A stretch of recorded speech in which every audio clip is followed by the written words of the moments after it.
தூங்காமல் தூங்கி சுகப்படுவதை கால் என்று பாடியே சித்தர்களும் யோகிகளும் வாழ்ந்தேன் தான் இந்த வேள்விமலை சாரல் அப்பேற்பட்ட இடத்தில் என்ன செய்து கொண்டிருக்கின்றார்? இந்த பெண்மகள் எதற்காக இங்கு வந்தால் என்பதை வைத்து பார்ப்பொழுது காவலுக்காக அந்த பெண்கள் வந்திருக்கின்றால், காதலுக்காக வந்திருக்கின்றார். முருகப்பெருமானை காதலித்து திருமணம் செய்வதற்காகவே உள்நோக்கத்தோடு இந்த பெண்மகள் இங்கே வருகை புரிந்திருக்கின்றார். அந்த உள்நோக்கத்தை அறிந்து கொண்டு யாம் இவளை மங்களகரமான ஒரு திருமணத்தை நடத்தி காண்பிக்க வேண்டும் என்ற காரணத்தில் ஆரம்பத்திலே திருமணம் நடந்துச்சுன்னா, முன்னாடிலாம் கல்யாணம் நடந்துச்சு. எப்படி நடந்துச்சு? பத்திரிகை வச்சு நடந்துச்சு கல்யாணம். என்ன சொல்லி பத்திரிகை மாப்பிள்ளை அப்பா அம்மா எல்லாம் போட்டு கல்யாணம் நடந்துச்சு. இப்ப எப்படி சொல்றாங்க? இப்ப எல்லாம் கூட்டி ஓடி போய் தாங்கிட்டாங்கப்பா. நீங்க முடிஞ்சு சொல்லியா? ஏன் உடம்படி தாங்கிட்டு அதாவது விட மாட்டாங்க. எவ்வளவு என்ன காரணம் பாருங்க. முன்னாடி எல்லாம் 21 நூல் எடுத்து மஞ்சள் தண்ணியில நனைச்சு முனமுடியாத மஞ்சக்கிழங்கு எடுத்து அதுல கட்டி மாப்பிள்ளை பொண்ணு இடத்துல தாலியை கட்டினாங்க. இதுதான் ஆதியில உள்ள மாண்புகள். 21 நூல் எடுத்து மஞ்சள் தண்ணியில நனைச்சு முனமுடியாத மஞ்சக்கிழங்கு எடுத்து அதுல முடிச்ச போட்டு மாப்பிள்ளை பொண்ணு இடத்துல கட்ட ஆதியில திருமணம் இதுதான். இப்பெல்லாம் ஒரு மாங்கல்யம் இருந்தா மட்டும்தான் தாலியை கட்டுவாரு. தாலி எடுத்த 3ஆவது நாள்ல தாலி குட்டுதல் தாலி பிறக்குதல் அப்படின்னு ஒரு நிகழ்வு நடக்கும். 5ஆவது நாள் 3ஆவது நாள்ல 5 விரல்ல செங்க சங்கி போட்டாங்க பக்கத்துல போட்டிருக்கல அப்படின்னு நோக்கத்துல நீங்க வந்துச்சு. அந்த காலத்துல தாலி கையோட குளிக்க போகும்போது மஞ்சள் கிழங்கு உரசி அந்த தாலி கையில போட்டு குளிக்கும் பொழுது மஞ்சள் நறுமணம் அந்த பெண்களுக்கு பட்டது. அந்த பெண்களுக்கு உடல் உள்ளுறுப்புகள் அனைத்துமே சுத்தமானது. பக்கத்துல படுத்த இந்த கணவன் அந்த சுவாதிச்சா அவனுக்கும் எந்த ஒரு வியாதியும் அல்ல. குழந்தை பிறந்தது. அந்த குழந்தையை பாராட்டும் பொழுது படுக்க வைக்கும் பொழுது அந்த குழந்தையின் முகர்ந்தது. அந்த குழந்தைக்கு எந்த ஒரு நோயும் அல்ல. எப்ப மாங்கல்யத்துல அந்த மாங்கல்ய போட்டுக்க கயிறுல மஞ்சள் கயிறுல மஞ்சள் உரசி குளிக்கும் பொழுது எந்த வியாதியும் அல்ல. இப்ப 5 வகை 3 வகை 7 வகைல தங்க செயின் போட்டதுனால பல பிரச்சனைலாம் வருது. என்ன பிரச்சனை? மிகப்பெரிய ஒரு நோய் வந்து தெரியுமா? கொரோனா. இதெல்லாம் வந்து தொட்டக்கல் வியாதி. அது எங்க வந்துச்சு? இங்க எப்படி வந்துச்சுன்னு சைனாவில இருந்து வந்துச்சு. அப்படின்னு சொல்லுங்க. விஷயம் என்னன்னு பாருங்க. ஆதி காலத்துல எல்லாருமே ஆங்கில மருந்து மாத்திரை மருந்து ஏதாவது சாப்பிடணும்னு சொன்னாங்க கொரோனா நேரத்துல.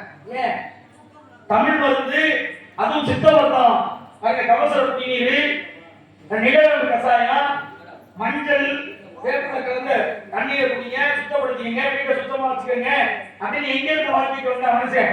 ஆதியிலே மனிதன் இருக்கும் பொழுது வாசல்ல தண்ணி சாணம் தொழிச்சு கோலம் போட்டு அப்படி பாருங்க. கோலம் போட்டோம்னா அரிசி மாவுல கோலம் போட்டாங்க பெண்கள்.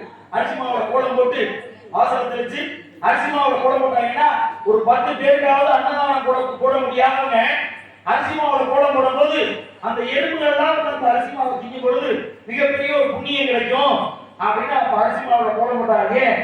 எறும்பு சாப்பிடணும்னு இன்னைக்கு சாப்பாடு சட்டியை இறக்கி வச்சு ஒரு வட்டம், குழம்பு சட்டி இறக்கி வச்சு ஒரு ரவுண்டு. ஏன் எறும்பு வரக்கூடாது? எறும்பு சாட்டி தெரியுமா? அதுல ஒரு ரவுண்டு போட்டோம்னா உள்ள எறும்பு வராது. இப்ப எறும்பு திங்க கூடாதுன்னு கோடு வரும். அன்னைக்கு எறும்பு சாப்பிடணும்னு அரிசியில கோலம் போட்டோம். இன்னைக்கு சாப்பாடு இறக்கி வச்சு ஒரு கோடு போடுறோம், எறும்பு உள்ள வரக்கூடாது. இப்படி எல்லாம் உலகம் மாறிக்கொண்டு வருகிக்கொண்டு இருக்கின்ற காலகட்டத்திலே நாம் நடந்த பூமியிலே புறப்படுத்தி விட்டோம்னா தர்மமும் நியாயத்தையும் பேணி காக்க வேண்டும். ஒவ்வொரு மனிதனும் தர்ம நெறி தவறாமல் இந்த பூமியிலே வாழ வேண்டும் என்ற காரணத்தின் அடிப்படையாக இந்த இடத்திலே மேலும் ஒரு சிறப்பை ஏற்படுத்த வேண்டும். அதே காலத்திலே அனைத்து மக்களுமே சிறப்பாக வாழ வேண்டும், எல்லாரும் ஒற்றுமையா இருக்கணும். இந்த நாட்டுக்காக பாடுபட்ட முன்னோர்கள் எவ்வளவு பேர் இருக்கிற அது மிகப்பெரிய ஒரு மகான்னா அது ஐயா தேவரையா தான். ஏன்னா எல்லா இடத்துக்குமே அனைவரும் போற்றக்கூடிய உலக நாடுகள். நான் தமிழ்நாட்டை மட்டும் சொல்லல, வெளிநாட்டுக்கு போனவர்களுக்கு தெரியும். வெளிநாட்டுக்கு எத்தனை பேர் போய் ஏழை கேள்விப்பட்டீங்க. உலக நாட்டவர்கள் இன்றும் பேணி காக்கக்கூடிய இன்றும் பேசக்கூடிய மிகப்பெரிய ஒரு தலைவர் அப்படின்னா அது தேவரையா. இப்போ சமீபத்துல வாழ்ந்த ஏபிஜே அப்துல் கலாம் ஐயா, 2 பேரும் தான் உலக போற்றும். இன்னைக்கு உலக நாடுகளே விஞ்ஞானிகள் அனைவருமே உலக அமெரிக்காவே இந்தியா பார்த்து திகைத்து நின்ன காலகட்டம் எது தெரியுமா? ஏபிஜே அப்துல் கலாம் ஐயா வாழ்ந்த காலகட்டம் தான். அவர் வாழ்ந்த நேரத்துல நம்மளாம் வாழ்ந்தோம். அப்படின்னு நினைக்க கூட அவருடைய சந்தோஷமா இருக்கு. இந்த பூமியிலே அவர் வாழ்ந்த இடத்துல நம்ம வாழ்ந்தோம் அப்படின்னு ஒரு மனப்பெரிய சந்தோஷத்தை நம்ம கொடுத்துட்டு போயிருக்காங்க. இந்த உலகத்திலே இளைஞர்கள்லாம் மாணவர்கள்லாம் கனவு காணுங்கள், இந்த உலகத்தை வல்லரசு இந்தியாவை வல்லரசா ஆக்க வேண்டும் என்ற தன்மையிலே கனவு காணுங்கள் என்றார். ஆனால் காண்கிற கனவெல்லாம் எங்கெங்க போயிட்டு இருக்கு. கையிலே தொலைபேசி எல்லாரையுமே இருக்கு, எல்லாருக்கும் ஒரு நம்பர் இருக்கு. பேர் வைக்கிறாரோ இல்லையோ நம்பர் இருக்கும், அந்த நம்பர் அப்படின்னு நம்பர் இருக்கும். அடிச்சு வளர்க்காத பிள்ளையும் பெரியவர்கள் வச்சுக்கிற நம்பர் இல்ல, அடிச்சு வளர்க்காத பிள்ளையும் ஒடிச்சு வளர்க்காத முருங்கையும் உட்படாத சாத்திரம்னு ஒரு பழமொழி. அது மாதிரி அதிகமா செல்லத்தை கொடுத்து பிள்ளைகளை வளர்த்தாலும் சரி, ரொம்ப நேரம் கையில செல்போனை கொடுத்து பிள்ளைகளை வளர்த்தாலும் சரி, நான் ஒன்றும் சொல்லல, புரிஞ்சுக்கங்க. குழந்தை கையில அதிகமா செல்போன் இருக்கக்கூடாது. நல்லது கெட்டது அனைத்துமே அப்படியே அலைபேசி மூலமா ஓடிக்கிட்டு இருக்கு. அதெல்லாம் தெரிஞ்சுக்க வேண்டிய தன்மை நம்மளாம் புரிஞ்சுக்கணும்.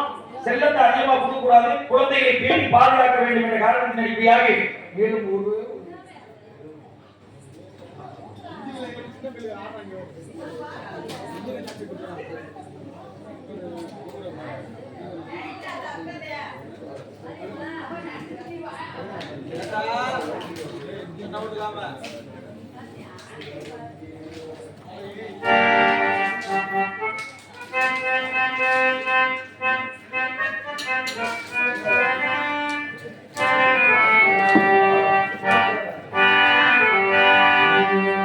ஓடுகிற வண்டி ஓடு